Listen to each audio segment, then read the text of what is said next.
Good morning students. 2024 TNPSC எக்ஸாமில் கேட்ட ஒரு மேக்ஸ் ப்ரீவியஸ் இயர் கொஸ்டின் பார்க்க போகிறோம்.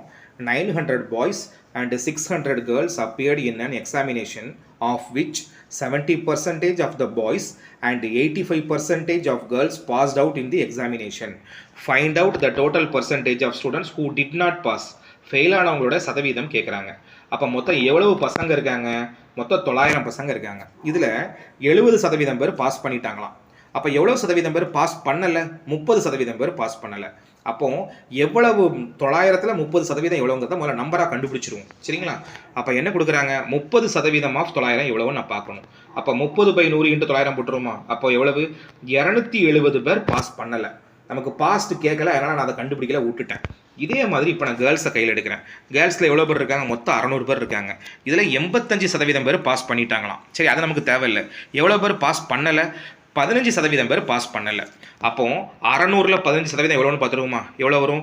15/100 × 600. அப்போ 15 × 6 90. அப்போ நமக்கு பையங்களில் பாஸ் பண்ணாதவங்க மொத்தம் 270 பேர், பொண்ணுங்களில் பாஸ் பண்ணாதவங்க மொத்தம் 90 பேர்.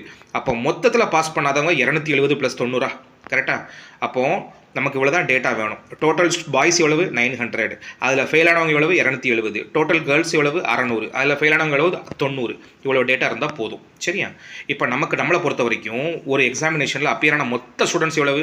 1500. எங்கேருந்து கிடச்சிது? பசங்க 90 பேர், பொண்ணுங்க 600 பேர், மொத்தம் 1500. இதில் எவ்வளோ பேர் ஃபெயில் ஆகிருக்காங்க? 270 + 90 360. இதை சதவீதமாக மாற்றிடுவோமா? அதான் ஃபெயிலியர் பர்சன்டேஜ் கண்டுபிடிக்க போகிறோம். அப்போது 360/1500 × 100. அப்போ கட் பண்ணால் நமக்கு என்ன கிடைக்கும்? 0 0 கட் பண்ணால் 360/15. அப்போ 3 15, 120 3 160, 120/5. அப்போ 24%. ஆப்ஷன் பி வந்து கரெக்டான ஆன்சர்.